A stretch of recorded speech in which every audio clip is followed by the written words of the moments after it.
வணக்கம். Welcome to கதை திரட்டு. இந்த வீடியோவில் நம்ம என்ன கதை கேட்க போகிறோம்னா, செம்மீன் கதையின் 9வது பகுதி. நம்ம சேனலை இது வரைக்கும் சப்ஸ்கிரைப் பண்ணாதவங்க சப்ஸ்கிரைப் பண்ணுங்க. பக்கத்தில் இருக்கிற பெல் ஐக்கானை கிளிக் பண்ணி ஆல்ங்கிற ஆப்ஷனை ப்ரெஸ் பண்ணுங்க. ஸோ தட் நான் போடுற கதைகளை உடனுக்குடனே நீங்கள் கேட்கலாம்.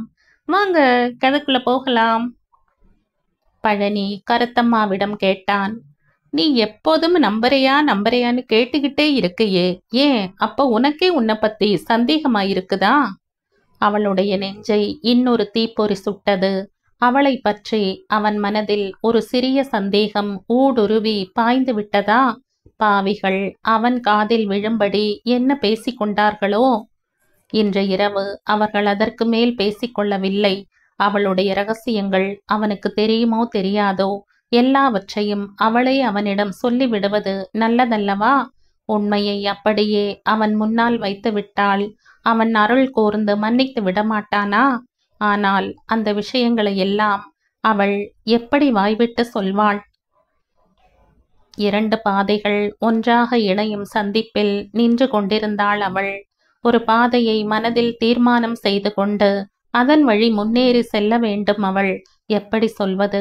நான் ஒருவனை காதலித்தேன் என்றா? அதை கேட்டு சகித்து கொள்ள முடியுமா ஒரு கணவனால்?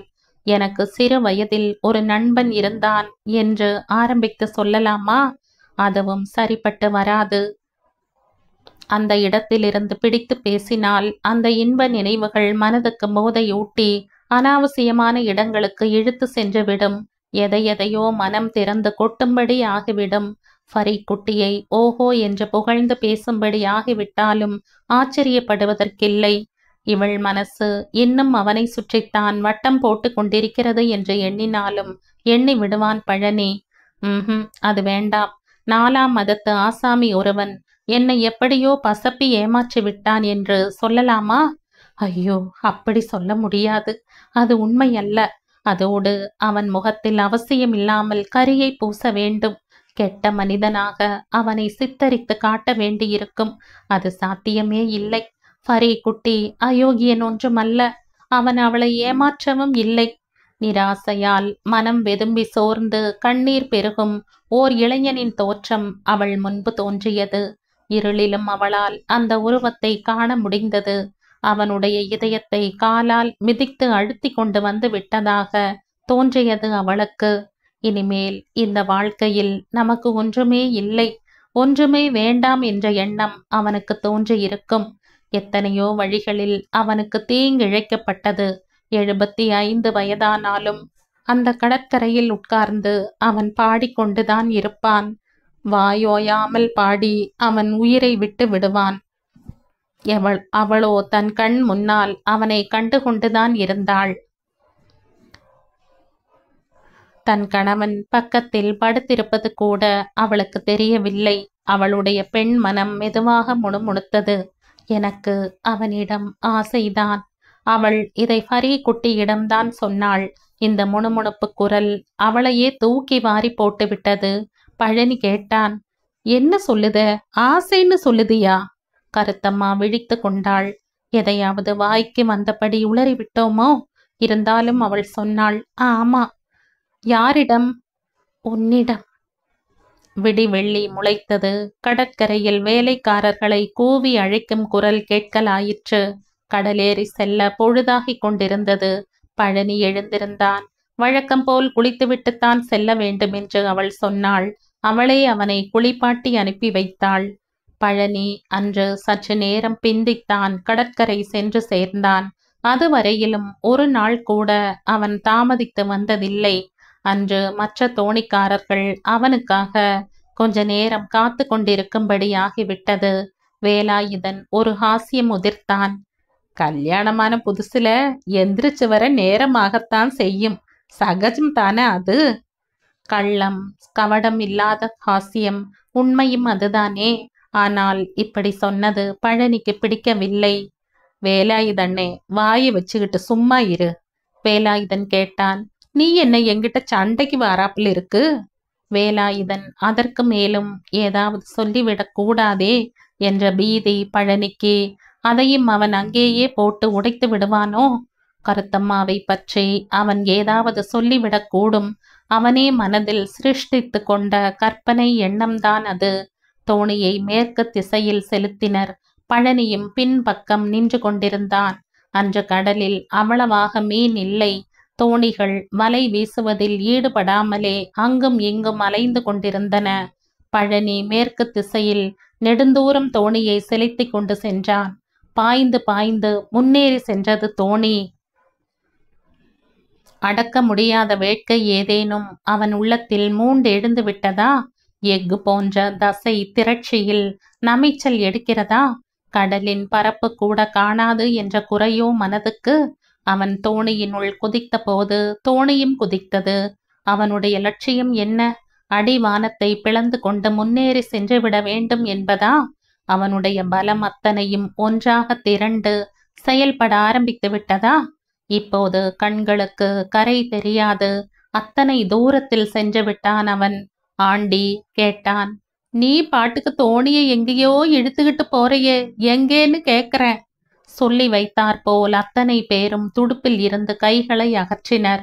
அப்போதும் பழனி தோணியை முன்னால் செலுத்த பிரயாசைப்பட்டு கொண்டிருந்தான். பழனி ஒரு பேய் உருவம் எடுத்துவிட்டான் என்றுதான் தோன்றியது. அவன் அடிவானத்தை லட்சியமாக ஏற்றுக்கொண்டு விட்டான்.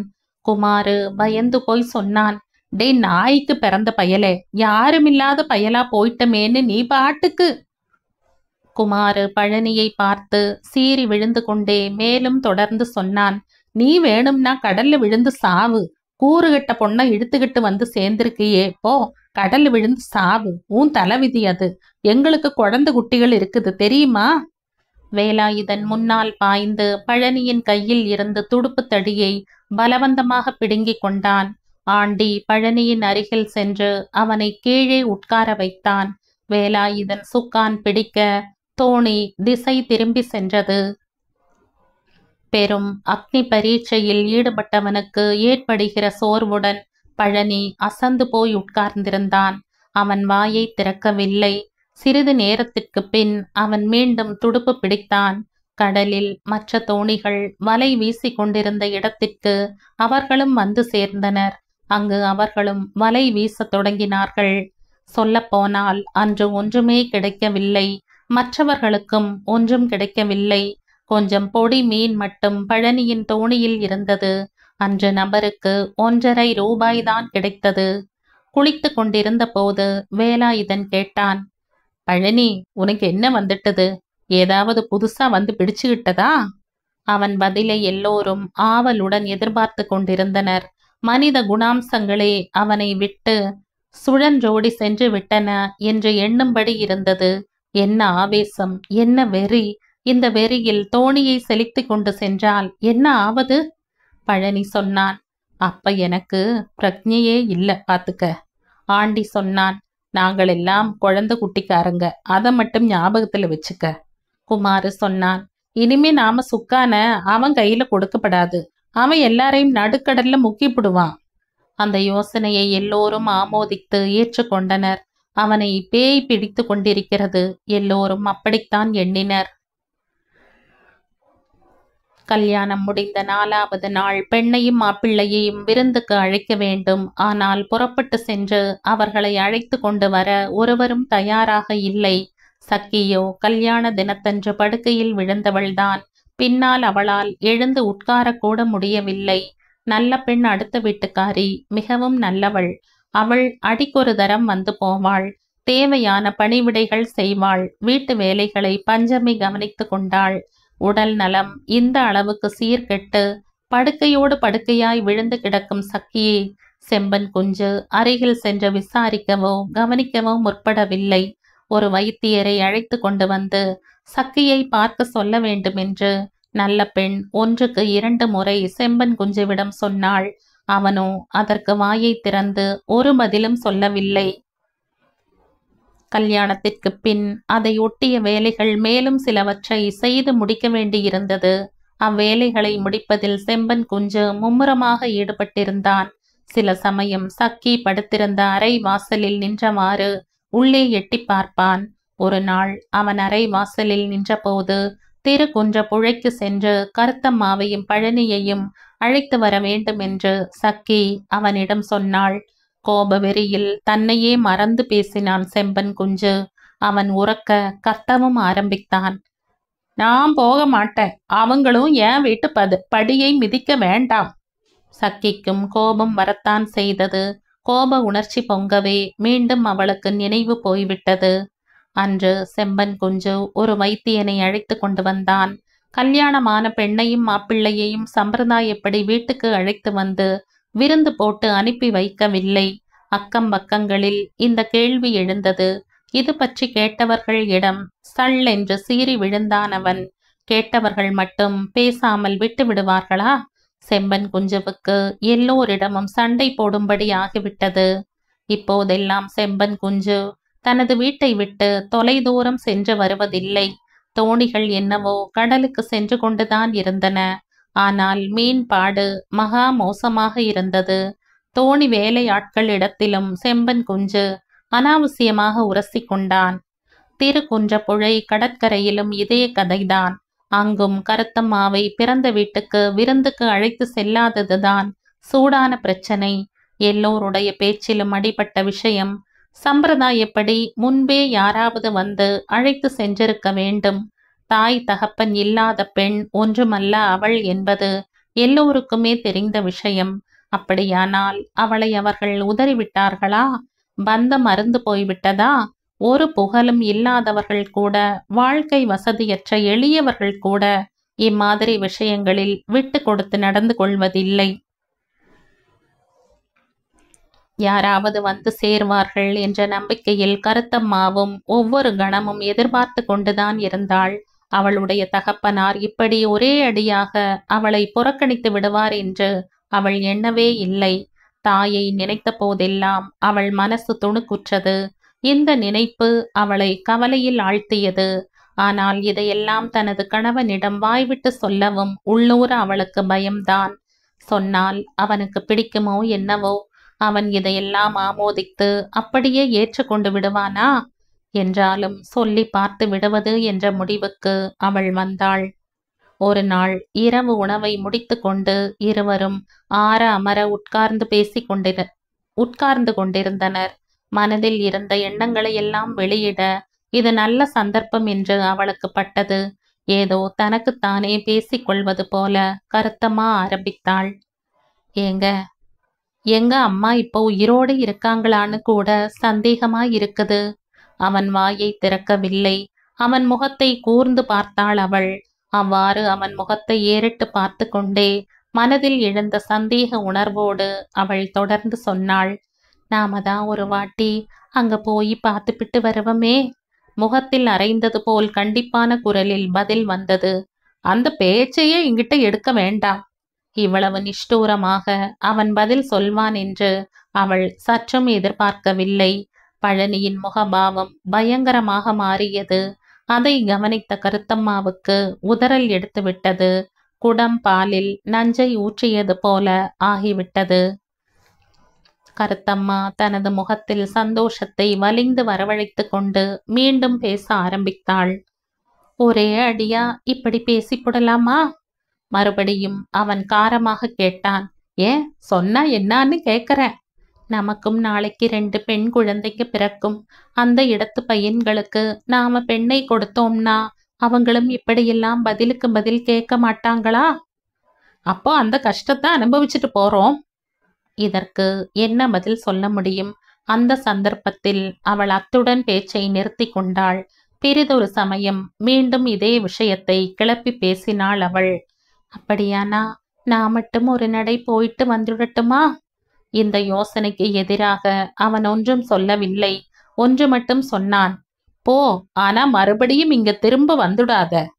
கருத்தம்மா மனதிலும் கோப உணர்ச்சி பொங்கி எழுந்தது.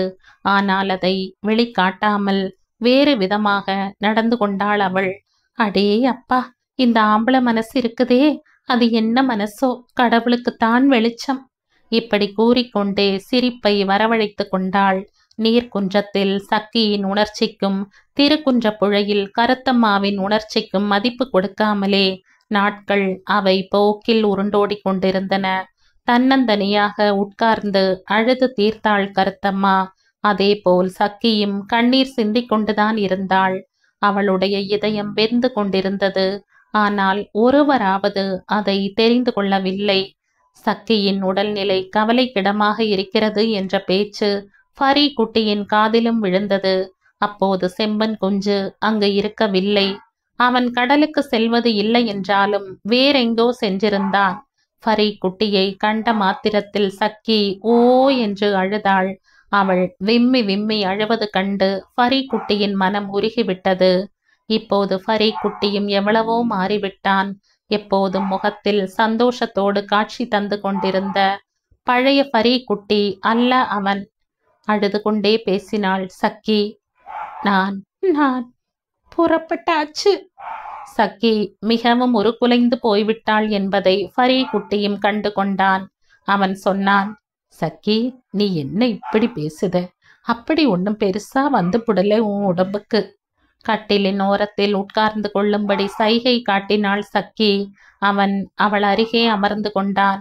ஃபரி குட்டியின் முகத்தை பார்த்து பார்த்து சக்கி மேலும் பெரிதாக அழ ஆரம்பித்தாள். என்ன பேசுவது என்றே தெரியவில்லை ஃபரி குட்டிக்கு. அவ்வாறு அவன் முகத்தில் பார்வை கவிந்திருக்கும் போது சக்கி சொன்னாள், முதலாளி, உங்கிட்ட ரொம்ப நாளா ஒரு விஷயம் பேசணுங்கிற எண்ணம் எனக்கு மனசுல. மனம் திறந்து சகல விஷயங்களையும் தன்னுடன் சொல்லும்படி கேட்டுக்கொண்டான் ஃபரி குட்டி. முதலாக பணம் சம்பந்தமாகத்தான் அவள் பேச ஆரம்பித்தாள். அந்த விஷயத்தை மனதில் வைத்து வருந்தி கொண்டிருக்க வேண்டாம் என்று அவளிடம் வேண்டிக் கொண்டான் ஃபரி குட்டி. சக்கி மனமாற தனது புருஷனை திட்டினாள்.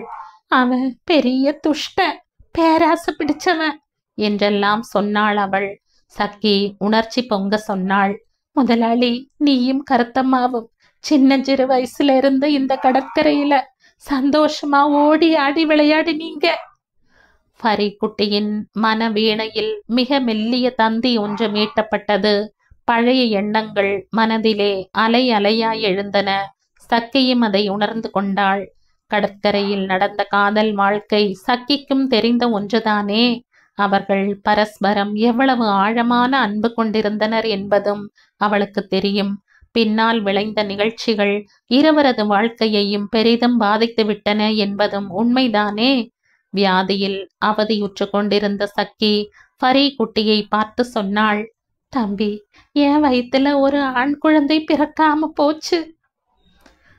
தாங்க முடியாத துயரத்துடன் மீண்டும் அவள் சொன்னாள், எனக்கு ஒரு பிள்ளை இருக்கான். அது யார் என்ற பாவனையில் ஃபரி குட்டி சக்கியின் முகத்தை பார்த்தான். அது யார் என்று நீ தெரிந்து கொள்ள வேண்டாம் என்ற தோரணையில் சக்கி ஃபரி குட்டியின் முகத்தை பார்த்து கொண்டிருந்தாள். திடும் என்று அவனுடைய கரங்களை இறுக பற்றி கொண்டு பேசினாள் அவள். நீதா என் பிள்ளை ஃபரி குட்டி, நீதா. ஃபரி குட்டியின் மனதில் ஒரு ஆசுவாச உணர்ச்சி பிறந்தது. அவன் யாரை மனமாற நேசித்தானோ அவள் அவனுக்கு சொந்தமாகவில்லை. அது மட்டுமா, இப்போது அவள் மற்றொருவனின் சொத்து. அவனும் அவளுக்கு யாரோ என்றாகிவிட்டான். கருத்தம்மாவின் திருமண வாழ்க்கையில் சக்கி வைத்திருந்த நம்பிக்கை பொய்த்து விட்டது.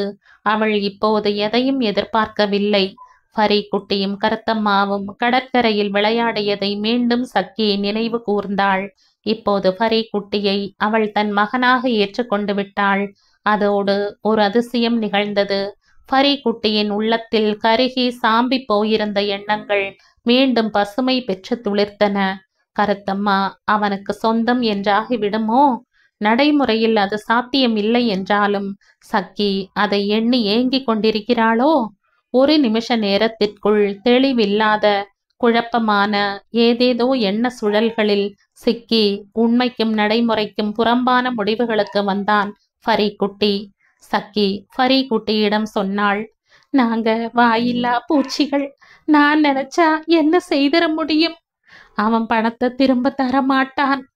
அத மனசுல வச்சுக்கிட்டு புண்படுத்திக்க வேண்டாம் என்றான் ஃபரி குட்டி. முதலாளி, அத சொல்லல நான் என்று ஆரம்பித்தாள் சக்கி. தான் எண்ணியதை வாய்விட்டு சொல்ல வழி தெரியாமல் சக்கி திணறினாள். என் குழந்தையையும் அவன் நல்ல இடத்துக்கு அனுப்பி வைக்கல. அவளும் ஒரு நாழி கண்ணீர் சிந்தாம இருக்க போறதில்ல. இது விஷயமாக ஃபரி குட்டி ஒன்றும் சொல்வதற்கில்லை. கருத்தம்மா சம்பந்தப்பட்ட விஷயம் சக்கி தொடர்ந்து சொன்னாள். நான் இங்க இப்படி சாக கிடக்கிற, ஒரு தரம் கூட அவளை இங்க கூட்டிக்கிட்டு வரல. ஒரு தாயின் மனதில் எழும் துன்பங்கள் அத்தனையும் அவள் மனதில் தலை தூக்கின. எண்ண எண்ண அவள் மனம் வேதனையில் ஒன்றை தோய்ந்தது. அவளுடைய ஆசை மகள் ஒருவனை காதலித்தாள். அவளை மற்றொருவனுக்கு கட்டி கொடுத்து அனுப்பிவிட்டார்கள். காதல் வாழ்வின் நிழல் இன்று அவளுடைய குடும்ப வாழ்க்கையில் படியாமல் இருக்குமா? ஒரு புதிய அத்தியாயத்தை ஆரம்பித்து புது வாழ்க்கை வாழ முற்பட்டிருக்கிறாள் அவள். அந்த புது வாழ்க்கையிலும் அதன் முன் நிகழ்ந்த காதல் வாழ்வின் அம்சங்கள் பிரதிபலிக்க மாட்டா என்று உறுதியாக கூறிவிட முடியுமா? இவற்றிற்கெல்லாம் மேலாக அவள் யாருடைய கரம் பற்றி சென்றிருக்கிறாளோ அவன் ஒன்றுமில்லாதவன். வாழ்க்கை அவனுக்கு ஒன்றுமே கொடுக்கவில்லை. பழனி அவளை விரும்புவான் என்றோ நேசிப்பான் என்றோ உறுதியாக எண்ண முடியுமா? சக்கி சொன்னாள். எனக்கு என்னமோ என் மகளை ஒரு கதம்பையில உட்கார வச்சு கடல்ல தள்ளி விட்ட மாதிரி தோணுது மனசுக்கு. ஃபரிகுட்டி ஆறுதல் வார்த்தைகள் சொல்லி சக்கியை தேற்றினான். அப்படியெல்லாம் நினைக்காத. பழனி உடம்ப விளைச்சு வேலை செய்யறவன். அவன் அவளை காப்பாத்துவான். அவன் வார்த்தைகளில் நம்பிக்கை பிறக்காத பாவனையில் சக்கி தலையசைத்தாள். தம்பி, நீ கல்யாணம் பண்ணிக்கிட்டு வியாபாரத்தையும் கவனிச்சுக்கிட்டு சந்தோஷமா இருக்கணும். எப்படியும் முன்னுக்கு வந்திரணும். இதே வார்த்தைகள் எந்த காலத்திலும் மறக்க முடியாதபடி அத்தனை ஆழமாக அவன் மனதில் புதையுண்டு கிடந்து கொண்டுதான் இருந்தன. அன்று இரவு கருத்தம்மாவும் இதே வார்த்தைகளைத்தான் கூறினாள். ஆனால் ஃபரிகுட்டி கருத்தம்மாவிடம் சொன்ன பதிலை சக்கியிடம் சொல்லவில்லை. தம்பி, இனிமே நீ கருத்தம்மாவுக்கு தொந்தரவு கொடுத்துக்கிட்டு இருக்காத. அவளுக்கு கல்யாணம் ஆகி போச்சு. அவளுக்குன்னு ஒரு மரக்கானும் வந்துட்டான். இனிமே அவளை விட்டுடு. பழையபடி தொந்தரவு பண்ணாத. ஃபரிகுட்டி திடுக்கிட்டு போனான். அசரீரி போல் அவ்வார்த்தைகள் அவன் காதில் புகுந்தன. சக்கி என்ன சொல்கிறாள்? அவளுடைய வாழ்வில் முன்போல் நீ குறுக்கிடக்கூடாது என்ற தடை உத்தரவு. ஆமாம், அவள் சொல்வது அதுதான். அல்லது எனக்குத்தான் அப்படி தோன்றுகிறதா? அல்லது வெறும் மயக்கம்தானோ? இல்லை, ஃபரிகுட்டி தன் செவிகளால் தெளிவாக கேட்ட விஷயம்தான். ஃபரிகுட்டி, நீ கருத்தப்பாவுக்கு உடன் பிறந்த அண்ணன் மாதிரி. அவளுக்கு கூட பிறந்த அண்ணன் கிடையாது. நீதான் அவளுக்கு உடன்பிறப்பாக இருந்து எப்போதும் அவளை கவனிச்சுக்கிடணும். சக்கி தன் வாயால் இதை அவனிடம் சொன்னாள். இதில் சந்தேகத்துக்கு இடம் இல்லை. இதை தவிர மேலும் பல விஷயங்கள் சொன்னாள் அவள். செம்பன் குஞ்சு அவளை கை கழுவி விட்டான். அவள் அணு அணுவாக செத்து மடிந்து கொண்டிருக்கிறாள். கருத்தம்மாவையோ வீடோ குடியோ இல்லாத அனாதையான ஒருவன் காலில் கட்டி அனுப்பி வைத்து விட்டான். இனிமேல் இந்த உலகில் அவளுக்கு வேறு யார்தான் துணை? வேறு யாரும் இல்லை ஃபரிகுட்டியை தவிர. ஆமாம், ஃபரிகுட்டி மட்டும்தான் இருக்கிறான். அவன் அவளிடம் கொண்டாட வேண்டிய உறவு முறையையும் அவள் வரையறுத்து கூறிவிட்டாள். ஆமாம், அவளுடைய சகோதரன் போல நடந்து கொள்ள வேண்டும். சக்கி கேட்டாள். ஃபரிகுட்டி, நீ இன்னைக்கு மட்டுமில்ல, என்னைக்கும் கருத்தம்மாவுக்கு அண்ணனா இருக்கணும். ஆமா, அண்ணனா மட்டும்தான் இருக்கணும். ஃபரிகுட்டியின் கண்கள் தழும்பி கண்ணீர் பெருக்கெடுத்து ஓடியது. கண்ணீர் துளிகள் சொட்டு சொட்டாய் உதிர்ந்ததை சக்கியும் கவனித்தாள். ஒவ்வொரு துளி கண்ணீரும் கூறும் கதை என்ன என்பது சக்கிக்கு தெரியும். மனம் ஏன் வெதும்புகிறது என்பதும் அதன் விளைவாக ஏன் கண்ணீர் ஆறாக பெருகுகிறது என்பதையும் கூட அவள் அறிவாள். அன்று நிகழ்ந்த காதல் வாழ்வை பற்றியும் பேச ஆரம்பித்தாள் சக்கி. தம்பி, உனக்கு கருத்தம்மா கிட்ட ஆசை என்கிறது எனக்கு நல்லா தெரியும் பார்த்துக்க. ஆனா இனிமே நீ அவளை உன் தங்கச்சியா எண்ணிக்க. அதுதான் அன்புக்கு அடையாளம். பார்த்துக்க, இல்லையா? நான் சொல்லுது சரிதானே? ஃபரிகுட்டியால் ஒரு வார்த்தை கூட பேச முடியவில்லை. துக்கம் அவன் தொண்டையை அடைத்து விட்டது. அவளிடம் சிறிதேனும் அன்பு கொண்டிருந்தால் அண்ணனாக நடந்து கொள், அதுவும் சரிதான். பொழுது அமைதியாக நகர்ந்து கொண்டிருந்தது. சக்கி கேட்டாள். தம்பி, நான் சொல்றது சரிதான்னு படுதா உனக்கு? ஒரு யந்திரம் போல் பதில் சொன்னான் ஃபரிகுட்டி. சரிதான். அப்படின்னா நீங்க 2 பேரும் அண்ணனும் தங்கையுமா காலத்தை கழிக்கணும். ஒரு நிமிஷ நேரத்துக்கு பின் சக்கி மீண்டும் தொடர்ந்து பேசினாள். அவ மட்டும் இப்ப இங்க இருந்தான்னா இந்த சாகர வேளையில அவகிட்டையும் இத சொல்லிப்புட்டு செத்து போவ. இப்படியெல்லாம் சொன்ன பிறகும் திருப்தி பிறக்காமல் உணர்ச்சி வசப்பட்டு சக்கி மீண்டும் அவனிடம் மன்றாடத் தொடங்கினாள். அவளுடைய அண்ணன் போல் நடந்து கொள்ள வேண்டுமாம். அவள் யாரும் இல்லாத அனாதையாகி விட்டாள் என்றாலும் உடனிருந்து அண்ணன் போல் அவளை கவனித்து கொள்ள வேண்டுமாம். ஒரு கால் தான் இறந்து போகும் வரையிலும் அவள் வரவில்லை என்றால் தான் சொன்னதாக இந்த விஷயத்தை எல்லாம் அவளிடம் சொல்ல வேண்டும் என்று சக்கி ஃபரி குட்டியிடம் கெஞ்சி கேட்டுக்கொண்டாள். அதற்கும் ஃபரி குட்டி தலையசைத்தான். ஆனால் அவன் அவ்வாறு சம்மதம் தெரிவித்தால் போதாது என்றிருந்தது சக்கிக்கு. மீண்டும் மீண்டும் அதையே அவனிடம் பல தடவையாக சொல்லி கொண்டிருந்தாள் அவள். அன்று இரவு கடற்கரையில் இருந்து ஃபரி குட்டி பாடுவது சக்கியின் காதில் விழுந்தது.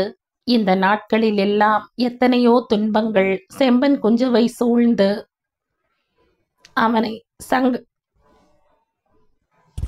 அவனை சங்கடத்தில் ஆழ்த்தி கொண்டிருந்தன.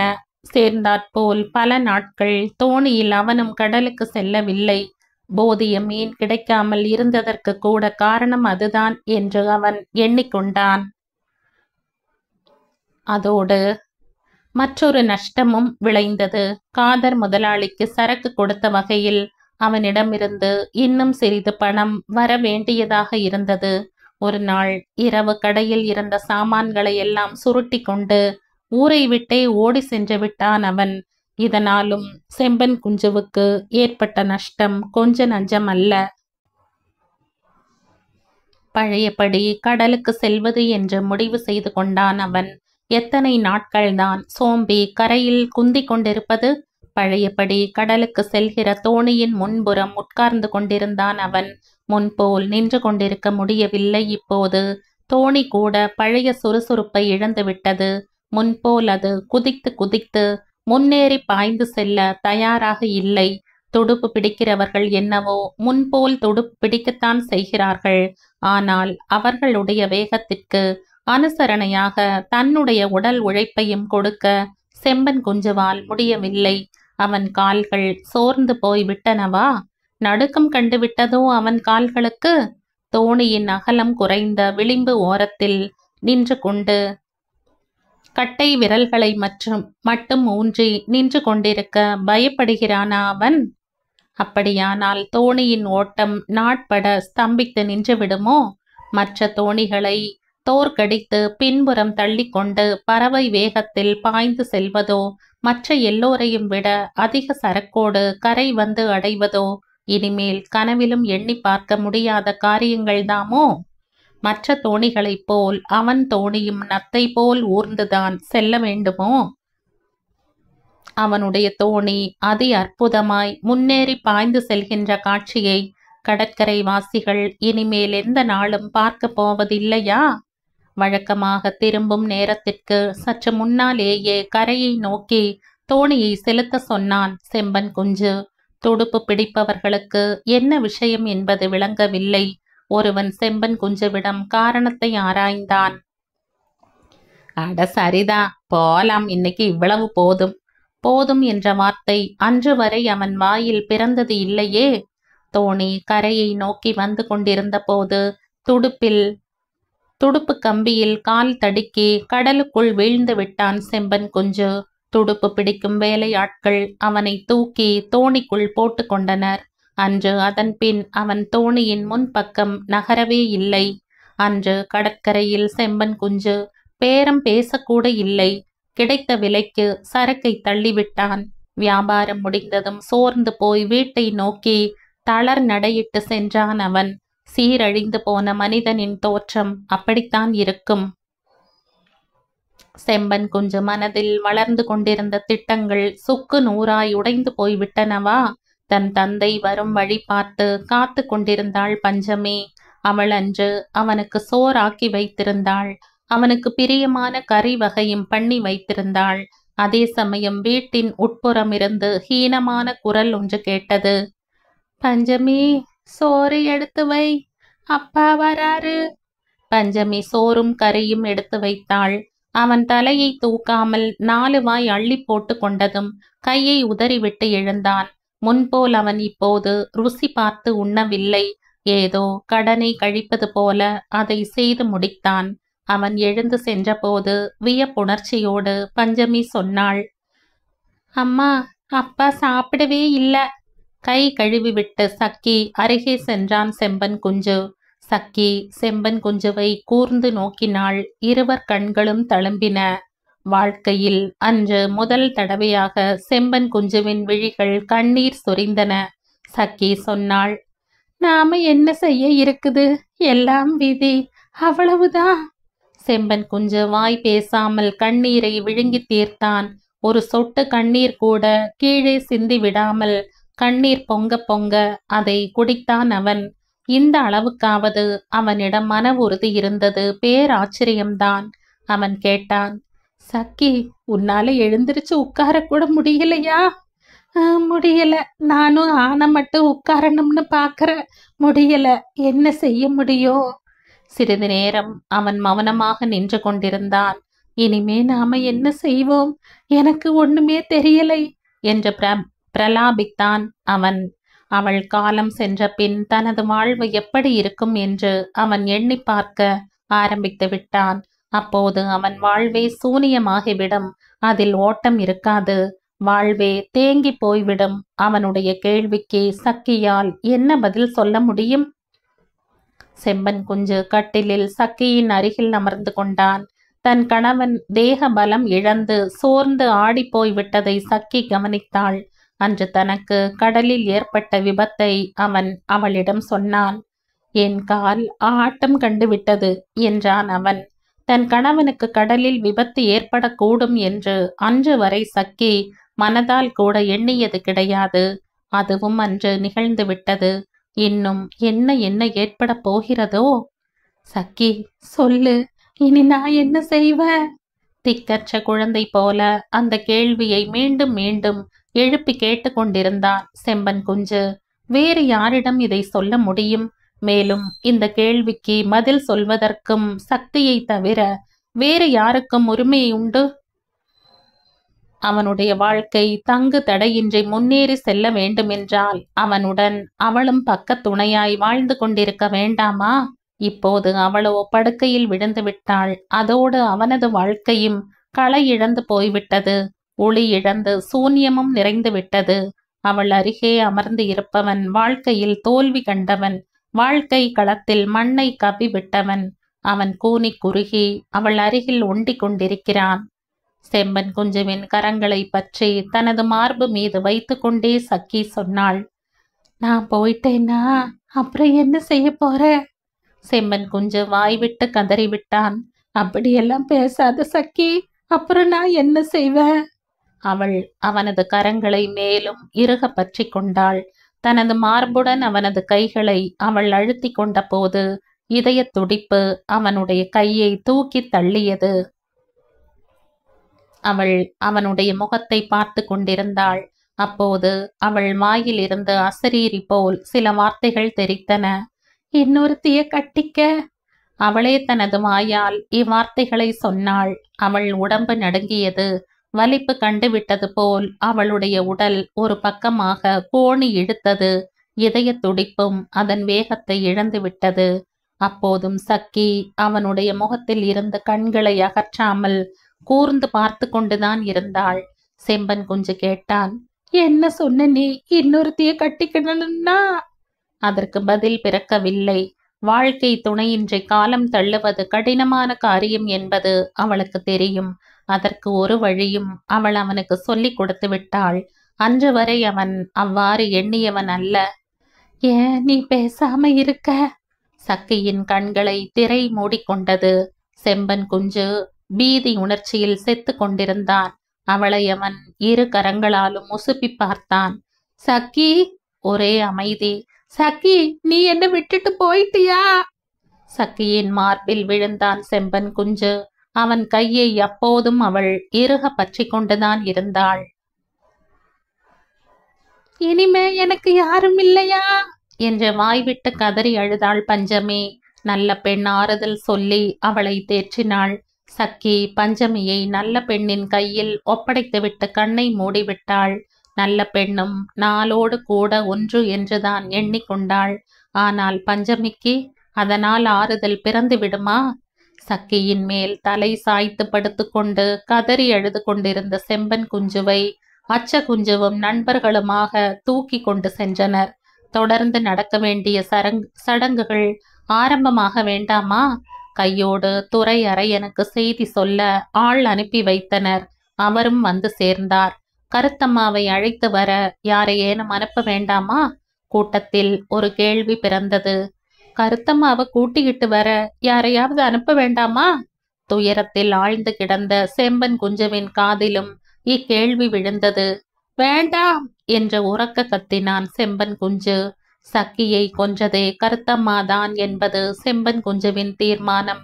இந்த பதில் அங்கே குழுமியிருந்த எல்லோரையும் அசதியில் ஆழ்த்திவிட்டது. அவன் கூறிய முடிவின் நன்மை தீமைகளையும் அவர்கள் மனதினுள் எண்ணி பார்த்து கொண்டனர்.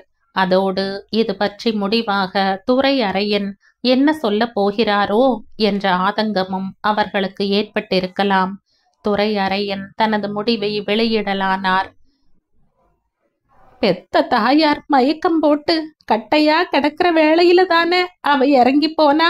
அப்ப எல்லாத்தையும் ஒரே அடியா அறுத்து எரிஞ்சு புட்டுதான் அவ போயிருக்கா. போயிட்டு போட்டும். கூடியிருந்த எல்லோரும் கல்யாண தினத்தன்று நடைபெற்ற நிகழ்ச்சிகளை நினைவு கூர்ந்து கொண்டனர். ஆனால் அவர்கள் இதயம் என்னவோ அப்போது சூனியமாகத்தான் இருந்தது. பஞ்சமி மட்டும் அப்போது அக்கா என்று கத்தி அழுது கொண்டிருந்தாள். இப்போது அக்காவை தவிர அவளுக்கு வேறு யார் இருக்கிறார்கள்? ஆனால் அவள் அக்கா என்று கத்தியது யார் காதிலேனும் விழுந்ததா? சவ அடக்கத்திற்கான ஏற்பாடுகள் எல்லாம் முடிந்துவிட்டன. அந்நிய மதத்தை சேர்ந்த ஃபரி குட்டியோ கூட்டத்தில் ஒதுங்கி ஒரு மூலையில் நின்று கொண்டிருந்தான். சவ அடக்கம் கருத்தம்மா இல்லாமலே நடந்தேற இருப்பதை எண்ணிய போது அவன் மனதில் துக்கம் பெருக்கெடுத்தது. ஆனால் அவர்களுடைய சொந்த விஷயத்தில் குறுக்கிட அவனுக்கு என்ன உரிமை? பாவம் கருத்தம்மா மிகவும் வருந்துவாள். இனிமேல் என்றாவது ஒரு நாள் சந்திக்கிற போது அவனை குறை சொல்வாள், ரொம்பவும் குறைப்பட்டு கொள்வாள். இருந்தாலும் முதலாளி, நீங்க எனக்கு ஒரு வார்த்தை சொல்லி அனுப்பாம இருந்துட்டீங்களே. அதோடு மட்டுமா இப்போது பிணமாக கிடக்கிற சக்கி கூட அவளை மன்னிப்பாளா? இந்த விஷயத்தில் தான் என்ன செய்ய முடியும் என்று தீர்க்கமாக யோசித்து கொண்டிருந்தான் ஃபரி குட்டி. என்ன செய்ய வேண்டும் என்பது அவனுடைய புத்திக்கு எட்டவில்லை. இப்போது அவன் கருத்தம்மாவின் அண்ணன். அவனும் அவளை தங்கையாக ஏற்றுக்கொண்டு விட்டான். கடைசி வரையிலும் அண்ணனாகவே இருக்கவும் போகிறான் அவன். அன்று இரவு ஃபரி குட்டியால் உறங்கவே முடியவில்லை. மை இருட்டில் அவன் எழுந்து உட்கார்ந்து கொண்டான். சிறிது நேரம் சென்றதும் என்ன தோன்றியதோ கடையை இழுத்து பூட்டிவிட்டு வெளியே வந்தான்.